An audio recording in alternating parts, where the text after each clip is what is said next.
Bonda École magazine d'actualité,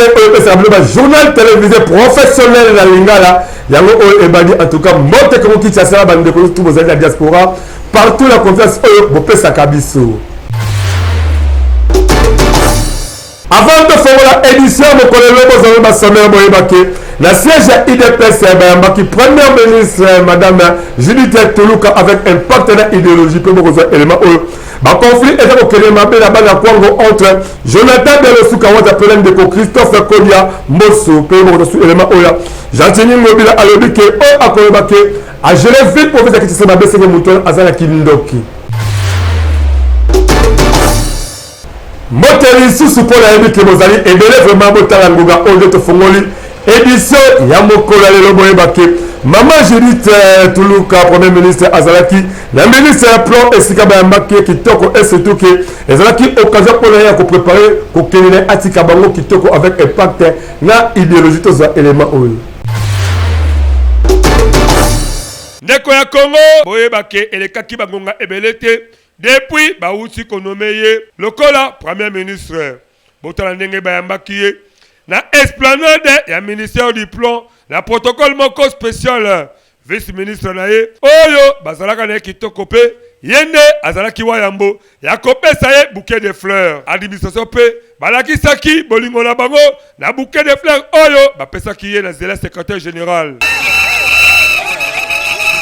Moi, Namboka, j'ai dit, t'es soumis, moi. A se retrouver na Essengo liboso équipe oyo bazalaka na yeko sala musala bututo pe moi na bangonga nyoso mingi na ministère public wana botala ebele ya batu oyo nyoso kakapo na koyamba ye kitoko avec impact na idéologie po asalaka musala na ye kitoko ezalaki Essengo makasi synonyme ya kolobake bolamu oyo asalaki kuna na ministère ya plan Essengeli a démontré courage de savoir wana en étant chef du gouvernement.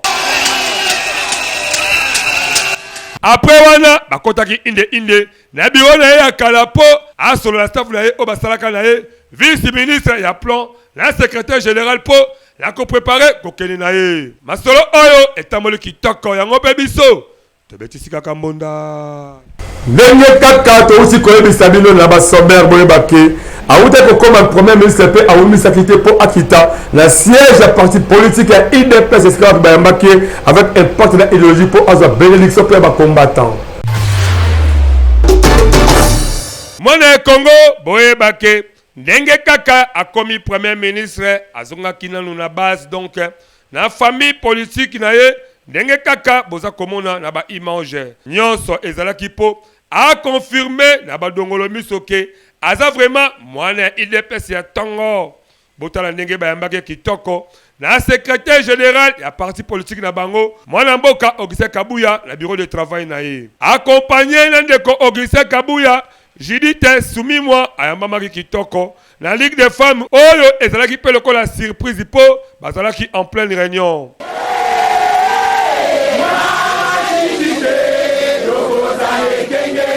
na maloba na ye la nouvelle locataire, il y a primature appelle si le kumu et pas en Kolonzambe avant Asenga Mutunyoso na bomoko. GPS viva! Viva! GPS viva! Viva! Nzambe ye mokayebi tina nini? Achenga awa. Na ye awa. Nada na besoin ya bino nyonso. Nada na besoin ya ba Congolais nyonso poto tonga mboka. Dans la paix et dans l'unité. Amen. Banguna nyonso tout balinga te. Suka na bango tokolonga. Amen. Et bongo, Yemoko le secrétaire général de IDPS a remercié le chef de l'État Félix Antoine Tshisekedi Tshilombo ndenge atie mwasi premier ministre. Bala liboso na mboka na biso. Ya premier ministre ya mama. Mokonzi asali par na ye. Sikoyo biso nde tokomi na devoir ya ko résoudre problème ya population. Eza boyete. ndenge tozali awa na bino to soutenir mama na mayele pe na mabondeli Nzambe apesa ye intelligence na sagesse po akamba mboka oyo esengeli boyebake mama Judith Sumimwa aza originaire ya territoire Songololo la province ya Congo central. Avant nomination na ye asalaka ministre d'État, ministre des plans et surtout que akumbela kitoko masolo ya PDL 145 territoires. En tout cas biso to fulie karamoka ko swape to betisi kaka mbonda. Soki oza ba reportage na yo lokola ba mariage ya ba politique to pe ba religion to pe ya ndenge na ndenge benga mbonda ekolo agence ba conseil le reportage moko professionnel.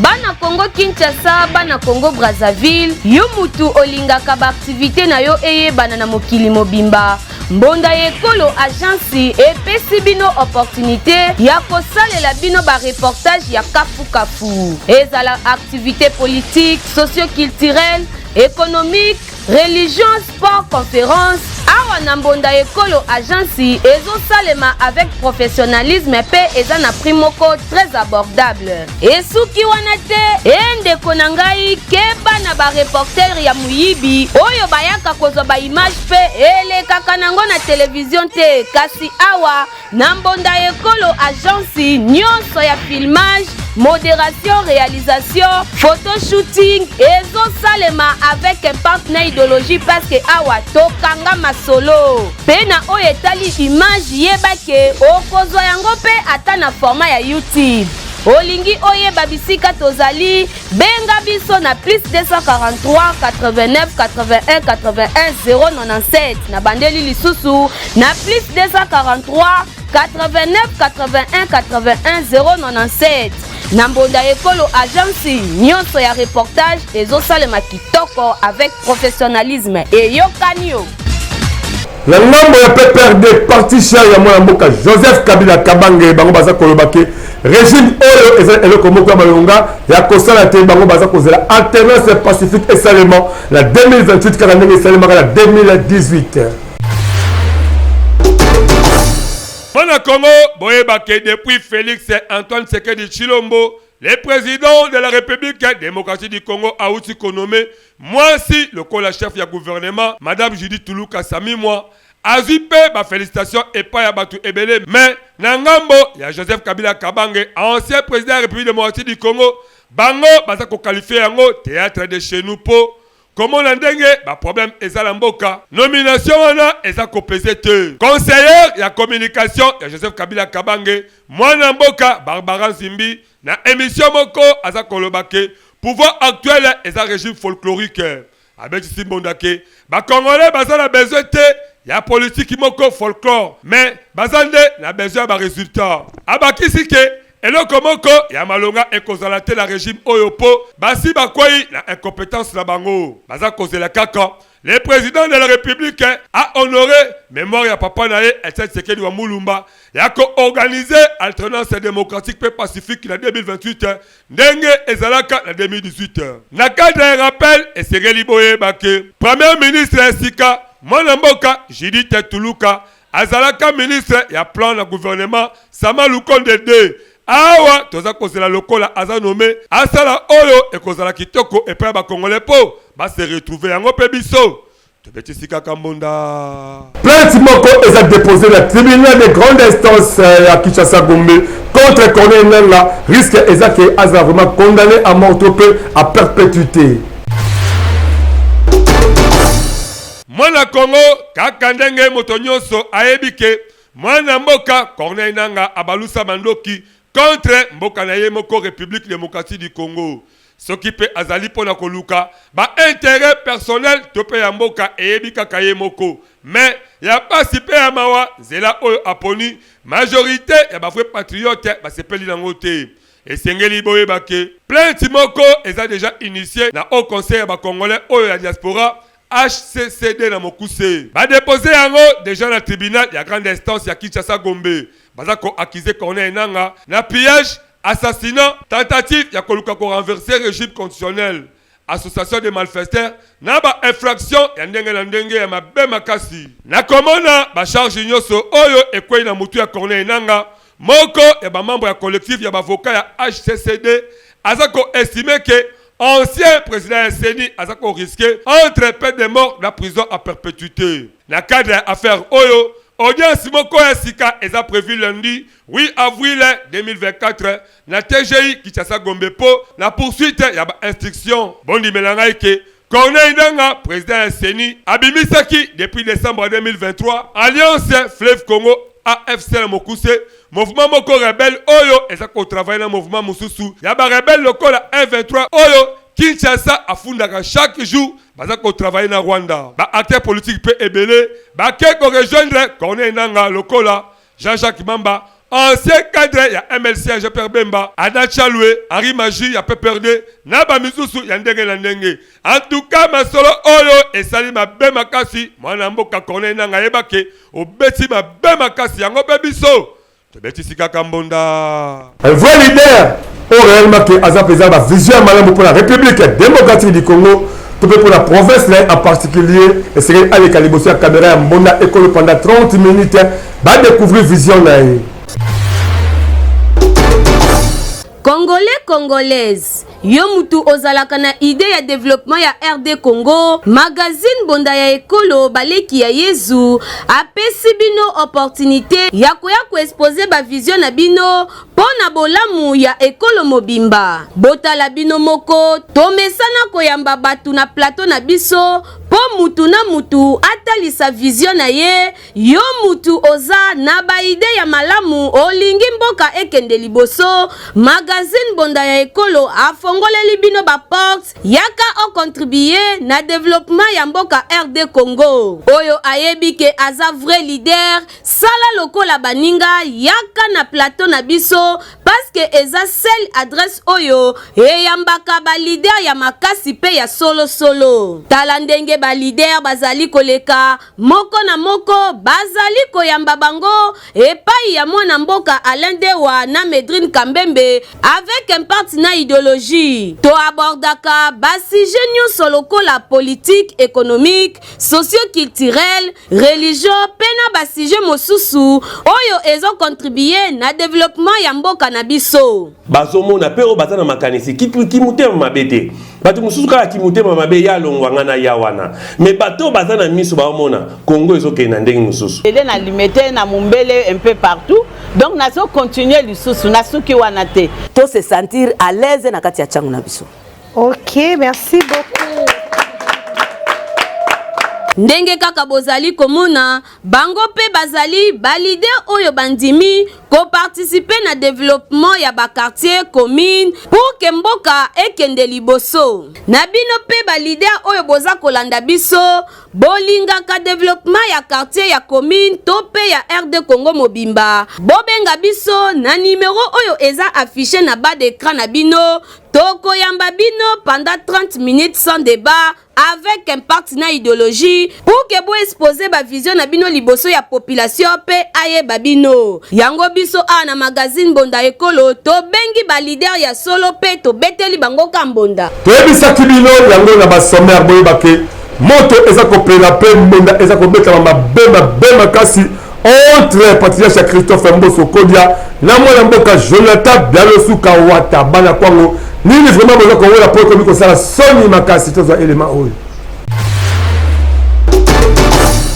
mwana Congo bondi melangai ke climat ya mabe eza kobeta makasi entre ba ressortissant mibale ya province ya Kwango. Bokotu na ngai eza bandani le patriarche Christophe Mboso Kodia na mwana mboka Jonathan Bialosuka Wata. Boyebake ba militant ya CRD parti cher ya Christophe Mboso Kodia baza kobetisa mbonda ke honorable Jonathan Bialosuka Wata yende aza la base ya ba attaque ebele kofinga na ba manquement envers Christophe Mboso Kodia. Kutu bakali mabe contre Jonathan Bialosuka soki aza ko continuer ya kozala ba axe ya bosoto contre autorité morale na bango. Na mbonda na bango oyo babetisi balobi ke bango ba militant na ba commandant ya Convention pour la République et la démocratie CRD na Mokuse bazako condamné avec fermeté ba attaque kofinga diabolisation na kozanga respect ya M. Jonathan Bellosu Kawata, président national ya parti politique Alliance pour la bonne gouvernance ABG na Mokuse vis-à-vis la patriote Christophe Mbosso Kodia Pwanga oyo aza président du bureau provisoire ya Assemblée nationale. Baza pe ko dénoncer ba comportement ya ba journaliste ya misusu oyo bazanga respect na éthique pe baza ko sala po na mutu oyo azanga moral pe aza ko sala ba complot contre autorité morale na bango na esprit ya ko sali image na ye personnalité na bilan kitoko oyo asali depuis akoma président Assemblée nationale. Esengeli boyeba ke ba militant ya CRD baza ko beta mbonde ya makasi ke Jonathan Bellosu Kawata nde asa la base ya ba conflit entre ba politiciens province ya Congo pe basengi la justice a interpellé conformément la constitution mutu nyonso oyo aza kopanza ba message ya haine na kokabolisa batu na communauté. Esali soni pasi pe mawa boza bino nyonso ba ressortissant ya Congo pe ba leader politique awa ekomi boye. Est-ce que beaucoup ça vraiment na bomoko ya kotonga province ya bino ya Kwango o ezanga banzela kutu courant mai kuna kutu kolobate mawatro parce que ezalaka lango te bosi batala bino kaka ya komipesa ya koluka ba conflit oyo ekobota atambuma ya malonga te graba ndunu en tout cas boye bake bokozala kaka ba l'échec na masolo o etali développement likolo ya ba distraction o ezanga ntina boluka bomoko po province na bino pe ekende liboso ya boye esali sonia yango biso tobetisika kambonda bolanda bapopo ya ministre sortant ya droit humain mwana mboka Fabrice Pouela ndenge a expliqué situation ya droit de l'homme à Genève pe alobeli masolo kitoko oyo etali moratoire ya peine de mort tout ça popo oyo ezali ya mwana mboka Ingrid ya Mateta. Comment comprendre que la communauté internationale se lève juste pour l'application de la peine de mort, mais est hésitante pour la condamnation de cette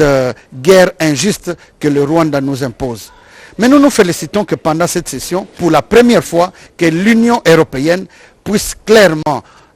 citer le Rwanda, mais aussi condamner l'implication du Rwanda dans cette guerre. L'Union européenne a été également suivie par les États-Unis et nous espérons qu'ils ne vont pas s'arrêter à de simples condamnations, mais que des sanctions seront prises. Fondation Jonathan Sango avec FJS devise Malobiki avec 500 fois congolais par jour et qu'on permettre Yona Libote Nambo fête qui toque la fin de l'année. On va appeler ça par confiance. Parce que là qui toque bon, ça va témoignage. La élément à mon boka Wilfried Samba.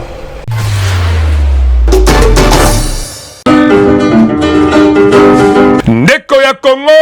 papa, mama, elege, tangu esi ebelemi, yo moto oyo ozali kolala la pongi, lamukapo, omona misala kitoko, Fondation Jonathan Sango azako sala, à travers ba service na ebele oyo, ezana kati ya fondation. Yeba kena Fondation Jonathan Sango, à travers FJS devise, nan 500 fois ya pamba par jour, et kosala ke, na suka mvula, Yona libota na mobimba bolia bomela pebo fete kitoko tala ba oyo ba pesaka confiance na Fondation Jonathan Sango ba fete kitoko vula oyo euti kosila asina sepe ndenge to biloko mbongo biso to pesaki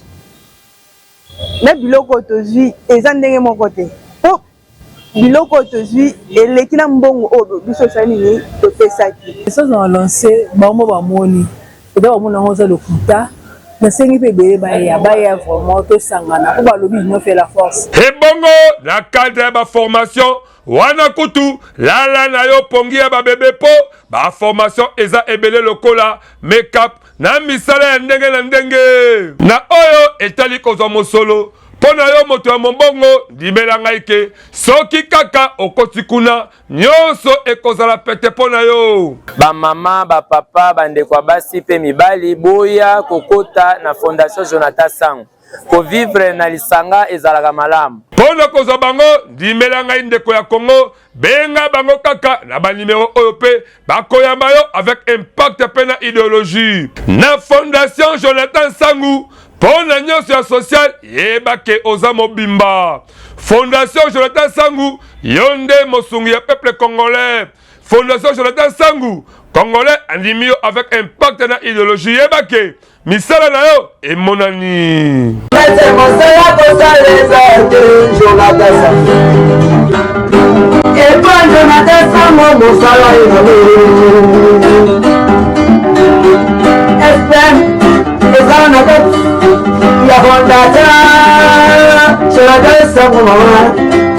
Député invalidé à cour constitutionnelle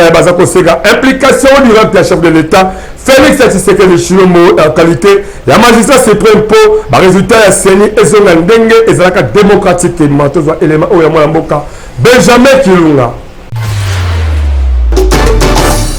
Mona Congo ndenge kaka boyebi ke élection de décembre 2023 jusque là etika bande komingi na pasi au mitema. Surtout, ba député oyo bazala ki ba invalidé. Bondi melanga ike, nanzele porte-parole na bango ba uti ko lancer appel de conférence de presse oyo basala ki awa na ville province ya Kinshasa. Pona bango, makambo ya ba invalidation wana baza ko qualifier yango erreur ya ba matériel ya cour constitutionnel. Tellement que esala ki pasi pe mawa baninga na bango misusu kutu baboya pe basikala jamais kokende ko se présenter devant cour. Pour la bango lokola baza ko se considérer comme ba véritable élu à peuple baza sikoyo ko solliciter implication personnelle ya Félix Antoine Tshisekedi Tshilombo po yende aza magistrat suprême po ba erreur matérielle wana ezala corriger de manière que ba résultat oyo ezala ki publié na CENI ezonga kitoko la respect démocratie. Pour la porte-parole na bango eza malamu po na juge oyo aza ko banga nzambe pe aza na service ya justice a corriger malamu ba erreur po na kolakisa image ya malamu ya cour constitutionnelle. Ya koyeba ezake na mi-mars mission d'observation électorale moé na mokuse regard citoyen asalaki recommandation moko la cour constitutionnelle atia na ba disposition ba candidat invalidé oyo ba se présenter ki epai na bango ba décision nyoso oyo bazwaki po et ko permettre na mutu ayeba ba raison oyo ekwesiye po azala invalidé yango biso tobetisika kambonda CENI a aussi fixé date ya ba élection sénateur de la province lokola mai nombe pe la Nord Kivu le 26 mai 2024. Ndeko ya Congo boyeba ke CENI a aussi kosala annonce que le 26 mai et kozala bongo élection ya ba sénateur de la province lokola mai nombe na Nord Kivu. Na oyo etali élection ya gouverneur na vice-gouverneur eza fixé le 1er juin. Na communiqué na e CENI a lobeli ba élection ya gouverneur na vice-gouverneur ya Nord Kivu province sous régime ya état de siège et kozala organisé soki kaka ba conditions sécuritaires et comme kitoko. Entre-temps, province ezakaka dirigé la gouverneur militaire. Calendrier moko oyo babongisi et kozala rendu public na oyo etali kozongisa ba élection législative et provinciale na ba circonscription électorale ya Masimanimba la province ya Kwilu pe ya Yakoma la province ya Nord Ubangi. Kosala la programme oyo na organisation ba scrutin misusu eza conditionné ndenge temps na ba moyens financiers et kopesa mayango biso. Tobetisika kambonda. Toyebisa kibino na ba grande ligne na biso boyeba ki Jean Tiningo bila gouverneur la ville province ya Kinshasa alobi bien que oyo akolobaki aza incompétent na cadre ya gérer ville la province ya Kinshasa c'est que mutola aza vraiment ki ndo qui pense que pour la e asali musala ki toko toza élément oyo.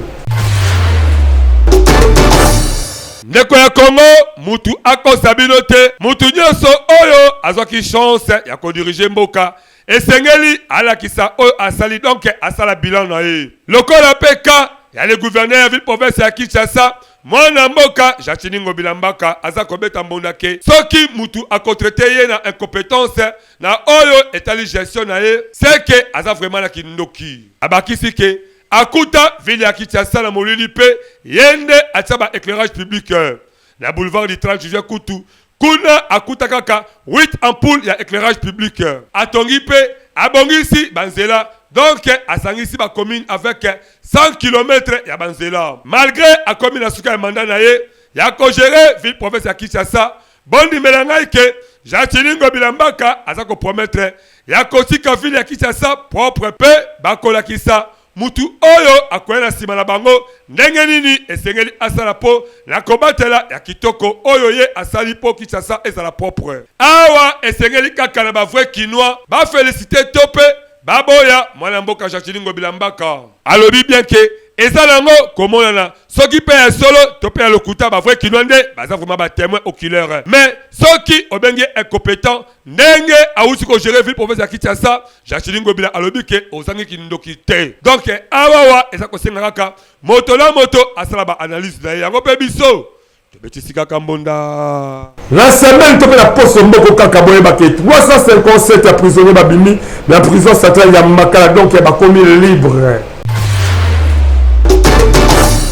Mone Congo, Bondi Melangaï que plus de 357 détenus Baouti Kobima, la prison Yamakala, dans une semaine. Mokolo ya mercredi, 94 Bazala qui libéré peu et Kokisaki, nombre wana, il y a 357 détenus. Boye Bake, le procureur général pour la cour de cassation, Mwandamboka Firmin Vonde, Yende Asalaki annonce wana po Azaya Kosepela, Nenge etamboli kitoko. Na oyo etali nombre ya détenus na prison ya Makala, le procureur général pour la cour de cassation a beti Simbondake, a ebi nombre exactité, yaba prisonnier. Mais bazako travailler po, na koye bananu, nombre ya ba oyo ba kobima pe masolo oyo ekozala même ba prison oyo ezali ba province. Opération oyo ya ko libérer bato na ba prison ya Makala eza na bit ya ko désengorger ndako wana po bato bakoma ebele donc plus de 13 000 prisonniers. Yango eseki ko désengorger ngo de manière que nyonso ekoma malamu mais sekeli boye bake ba condamné misusu ba kotina bango na ba prison oyo ezali ba province yango biso. Betisika Kambonda. Caricature ya mokola lelo levé JCJ Makoko tiri et l'on a aigri de Matekani pour proposer les bisous. Ndeko na ngai moto akosa yo te ba mapango mingi tokotaka okomona papa lopango na mama lopango ba mesana na bango kobunda neti kaka bozomona iso oyo somo moto akosa bino te mama bidenda na papa lopango ya bango libala ya bango ebonga kaka na bitumba epesaka somo soni pe mawa mboka eningani eyindi entre papa lopango na mama bidenda libala oyo somo kaka ndenge boyoki eza koinda na ndenge mabe yoka population pe kuna ndenge bazo kobelela eyinda oyo libala nini soni te boye bitumba na miso ya bato esali mabe pasi intervention ekoti kasi yoka ba injure pesi tikala bomae zoba ya mwasi eloko oyo lokuta na balabala kende ndako na bino epalanga lisusu te zoba ya mwasi tia mobali ya chanana ayokaka ta soni te nakokende batanga mibali batanga pe yo tia esali soni bato bakamwe ba injure leki ya trop yoka population lobi wana bamona lisusu tala bazotambola à l'aise yoka bakommentaire ya batu libala oyo tokanisaki bakokabwana mokili kasi basila soni bozoleka pe na miso ya bato bino penza population ekamwe surtout mingi bato a quartier po bayebi façon mama bidenda na papa lopango babundaki en tout cas pele ba injure wana esengele kaka bakabwana mais le petit mikendo depa epe koko siri bino moko boyoka ventiri donc ipona mokili ebongoki kaka bakabwana le vieux tiri pe na ngambo na ye lokola zaka vie sage bino moko boka ndenga zoloba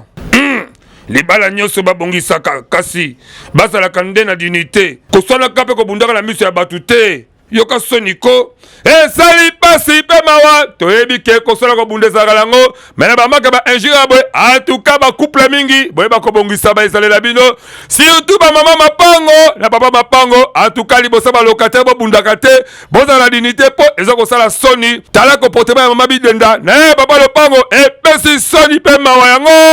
topesika conseil ya botika bakama bunda ya miso bato ezaka soni makasi tala ndenge tosilisi édition ya biso ya mokola lelo na tokokabwana boye te sans pour autant toyebisa bino basomere na biso ndenge ezalaki boyebake na siège ya idps ya parti présidentiel bayambaki premier ministre ya sika mama judite toluka mpe bozwaki élément oyo ya baconflit ezalaki kobeta bambonda mabe makasi na province ya kwango entre Christophe Mboso Kodia elongo na ndeko Jonathan Bialosuka wate mpe bolaki élément oyo ya ndeko gouverneur ya Jean-Chilingo Bilambaka ya province ya Kinshasa alobi ke oyo akozala contre to mpe akolobake ye azali incompétent na kati ya kogérer province ya Kinshasa seke mutu wana aza vraiment na kindoki na bomoi na ye merci la confiance la fidélité au pesa kibiso uta et bandele kilo suka édition mokolelo onga alendewa la présentation qui avec un parti la idéologie mais boye baké sima caméra et qui musala kitoko ya mwana mboka Wilfried Samba accompagné na Benjamin Kilunga montage et réalisation ya mwana mboka l'ingénieur Igrid Mateta édition et Simamaki la carte équipe rédactionnelle mais bon continuez toujours à s'abonner aimer la chaîne YouTube de Monda École officielle et en plus bon la sport la bino ba publicité la bino ba activité la bino to ko leki sango to ba chaîne partenaire ebelé ba primo ko ko permettre que bino pe ko za elengi ko za fait que to ko possible la pour bon la bino et moi les vieux c'est que ça zangité to écoute à la prochainement je vous aime beaucoup plus bye